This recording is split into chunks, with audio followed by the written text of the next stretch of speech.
63 የሚሆኑ የጊዜያዊ አስተዳደር አመራሮችና ድጋፍ ሰጪ ሰራተኞች እንዲገደሉ በፈጸሙት ጄኖሳይድ ወንጀል ተጣርቶ ህጋዊ እልባት እንዲያገኙ አመለክታለሁ። ከሳሽ ዝርዝር መረጃ ትሰማላችሁ። እኛን በረሃ ሊያስቀሩን የሚችሉ ኃይሎች ሳይሆኑ ከወዲሁ በእንጭጩ መቀጨት አለባቸው። ባንዳዎች ናቸው የሚል ፕሮፓጋንዳ ከተሰራ በኋላ እርምጃ ተወስዷል። አቶ አበራ ንጉስ ስለ 63 ሰዎች ግድያ በዝርዝር ምን እንደርሳችሁ ነገር አለ። በአዲስ አበባ ከተማ የአርሶ አደር ይዞታ ይገባኛል መብት ያቀረቡት 7000 ገደማ አመልካቾች ጥያቄያቸው ውድቅ ተደረገ። አብራችሁን ከቆያችሁ በአዳማ ከተማ እየተካሄደ ነው ስለሚባለው አፈሳ የነዋሪዎች ስጋት ምን ይመስላል የሚለውንም ይዘናል። አብራችሁን እንድትቆዩ የአክብሮት ግብዣችን ነው። በየዕለቱ የምንለቃቸው ዕለታዊ ትኩስ ዜናዎችን እንደርሳችሁ ሰብስክራይብ፣ ላይክ፣ ሼር ማድረግ እንዳረሱ እያልን ወደ ዝርዝር መረጃዎች ወስዳችኋለሁ።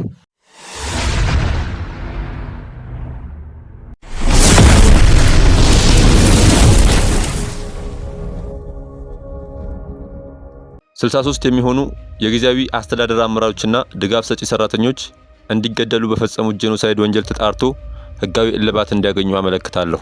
ከሳሽ ደብረጽዮን ገብረ ሚካኤል አቶ ጌታቸው ረዳን ጨምሮ ሌሎች 18 ከፍተኛ የትግራይ የፖለቲካና የሰራዊት አመራሮች በ63 ሰዎች የግድያ ወንጀል ክስ ቀረበባቸው። ከሳሳቸው የፌዴራል የመከላከያ ሰራዊት ከህዳር እስከ ሰኔ 16 2013 ዓ.ም የተለያዩ የትግራይ አካባቢዎች ተቆጣጥሮ ባስተዳደረበት ወቅት የጊዜያዊ አስተዳደር ፍትህ ቢሮ ኃላፊ ሆነው የሰሩት ጠበቃና የህግ ባለሙያ አቶ አበራ ንጉስ ናቸው። ወደ 63 የሚሆኑ የጊዜያዊ አስተዳደር አመራሮችና ድጋፍ ሰጪ ሰራተኞች እንዲገደሉ በፈጸሙት ጄኖሳይድ ወንጀል ተጣርቶ ህጋዊ እልባት እንዲያገኙ አመለክታለሁ ሲሉም ከሰዋቸዋል። ከተከሳሾቹ መካከል ደብረጽዮን ገብረ ሚካኤል፣ አቶ ጌታቸው አሰፋ፣ አቶ ጌታቸው ረዳ፣ ወይዘሮ ፈትለወርቅ ገብረ እግዚአብሔር፣ ሌተናል ጀነራል ታደሰ ወረደ፣ ሌተናል ጀነራል ጻድቃን ገብረ ትንሳኤ ይገኙበታል። ትላንት ለኢፌዴሪ ፌዴራል ፖሊስ ኮሚሽን ለወንጀል ምርመራ የጠቅላይ መምሪያ ያቀረበውና የተመለከተው ነው። የክስ ጥቆማ ጽሁፉ የተጠቀሱት የፖለቲካና የሰራዊት አመራሮች የኢፌዴሪ የወንጀል ህግ አንቀጽ 269 ሀና ለም በመተላለፍ በ63 ሰዎች የግድያና በአንድ ሰው የግድያ ሙከራ በማካሄድ የዘር ማጥፋት ወንጀል መፈጸማቸውን ያትታል። ተከሳሾቹ በትግራዩ ጦርነት ከጥቅምት እስከ ሰኔ 2013 ዓ.ም ትግራይን ለማስተዳደር በፌዴራል መንግስት ውሳኔና በደንብ ቁጥር 479 ህዝባር 2013 ዓ.ም መሰረት ተቋቁሞ በነበረው የጊዜያዊ አስተዳደር አመራሮች ላይ የወንጀል ድርጊቱ መፈጸማቸውንም ያብራራል። ክሱ የ18ቱን ተከሳሾች የ63 ሟቾችና የግድያ ሙከራ ተደረገባቸው የተባሉትን አመራሮችና ሰራተኞች ስም ዝርዝርም በግልጽ አካቷል። እኛን በረሃ ሊያስቀሩን የሚችሉ ኃይሎች ሳይሆኑ ከወዲሁ በእንጭጩ መቀጨት አለባቸው፣ ባንዳዎች ናቸው የሚል ፕሮፓጋንዳ ከተሰራ በኋላ እርምጃ ተወስዷል። አቶ አበራ ንጉስ ስለ 63 ሰዎች ግድያ ድርጊቱ ዝቅ ሲል የእድሜ ልክ እስራት፣ ከፍ ሲል ደግሞ የሞት ፍርድ ቅጣት ያስቀጣል።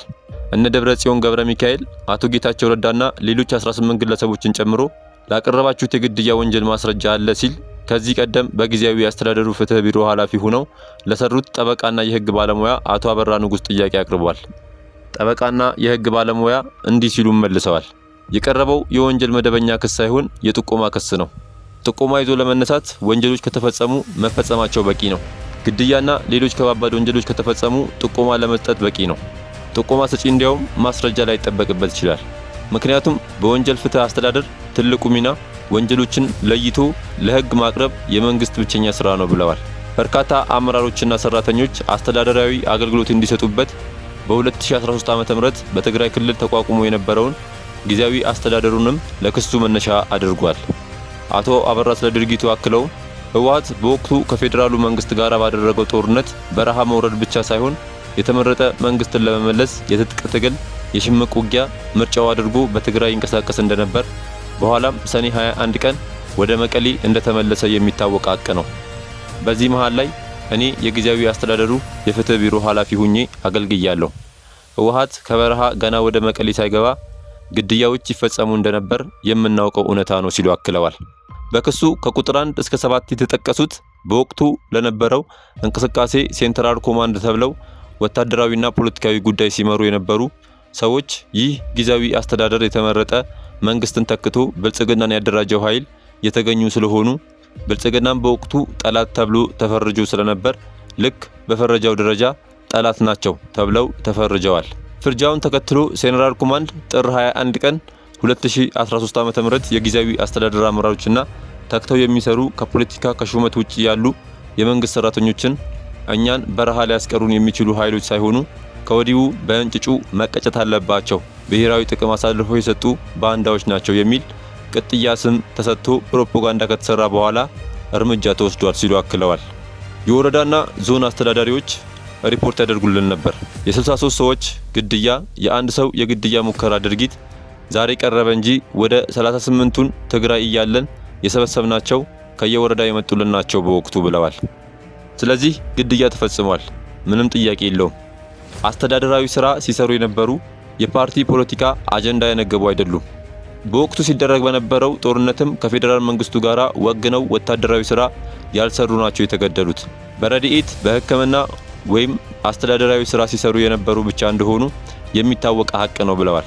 በህጉ መሰረት በእንዲህ አይነት ወንጀል የተጠረጠሩ ሰዎች ለፍርድ ቤት ሲቀርቡ የምን ቅጣት ይጠብቃቸዋል ለሚለው ጥያቄም ድርጊቱ ዝቅ ሲል የእድሜ ልክ እስራት፣ ከፍ ሲል ደግሞ የሞት ፍርድ ቅጣት ያስቀጣል የሚል ምላሽ ሰጥተዋል። በአዲስ አበባ ከተማ የአርሶ አደር ይዞታ ይገባኛል መብት ያቀረቡ 7000 ገደማ አመልካቾች ጥያቄያቸው ውድቅ ተደረገ። በአዲስ አበባ ከተማ በአርሶ አደርነትና በአርሶ አደር ልጅነት የይዞታ ማረጋገጫ የምስክር ሰርተፍኬት እንዲሰጣቸው ካመለከቱት 27000 ያህል አመልካቾች ውስጥ 7000 የሚጠጉት ያቀረቡት ጥያቄ ውድቅ መደረጉን የከተማይቱ ከንቲባ አዳነች አቤቤ ተናገሩ።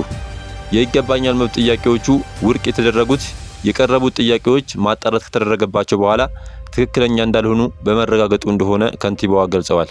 ከንቲባዋ ይህንን ያሉት ትላንት ረቡዕ ሚያዝያ 22 ቀን በተካሄደው የአዲስ አበባ ምክር ቤት መደበኛ ጉባኤ ላይ ከምክር ቤት አባላት ለቀረበላቸው ጥያቄ በሰጡት ማብራሪያ ነው። ጥያቄውን ያቀረቡት የንፋስ ስልክ ላፍቶ ክፍለ ከተማ የምክር ቤት ተመራጭ የሆኑት ኢሌኒ አየለ ከአርሶ አደሮች የይዞታ መብት ጋር በተያያዘ ያሉ የመልካም አስተዳደር ችግሮችን አንስተዋል።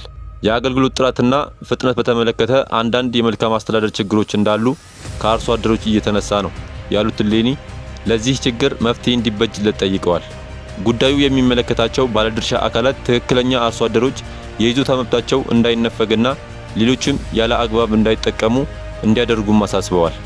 ለጥያቄው ምላሽ የሰጡት ከንቲባ አዳነች እርሳቸው የሚመሩት የከተማይቱ አስተዳደር ለጥያቄዎቹ የተሟላ ምላሽ አለመስጠቱን አምነዋል። የዚህ ምክንያቱ በአርሶ አደር ስም አላግባብ ለመጠቀም በሚደረጉ ጥረቶች ብዙ ጫናዎች የመፍጠር ሂደቶች ስለነበሩ እንደሆነ አብራርተዋል። በአዳማ ከተማ እየተካሄደ ነው ስለሚባለው አፈሳ የነዋሪዎች ስጋት። ከ2 ሳምንት በፊት ጀምሮ በኦሮሚያ የተለያዩ አካባቢዎች ወጣቶች ከመንገድ እየታፈሱ መሆናቸውን ወላጆች፣ ወጣቶችና ፖለቲከኞች በተለያዩ ማህበራዊ ሚዲያዎች ላይ እየገለጹ ነው። ቢቢሲ ያነጋገራቸው የከተማ ነዋሪዎችም በግዳጅ የታፈሱ ወጣቶችን እንደሚያውቁና እነርሱም ባለባቸው ስጋት የተነሳ ድንገት ከተያዘን በሚል ገንዘብ ይዘው እንደሚንቀሳቀሱ ተናግረዋል። ቢቢሲ ከአዲስ አበባ 100 ኪሎ ሜትር ያህል ርቃ በምትገኘው በአዳማ ከተማ የሚገኝና ከመንገድ ላይ ታፍሰው ታጉረውበታል የተባለን አንድ መጋዘን ተመልክቷል።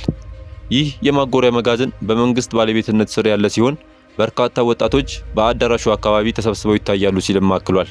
የመጋዘኑ መግቢያ አካባቢ ሰዎች እንዳይቀርቡ ገመድ የተወጠረ ሲሆን የኦሮሚያ ሚሊሻ የደንብ ልብስን የለበሱ የጸጥታ ኃይሎች ጥበቃ ይደረግለታል ሲልም አክሏል።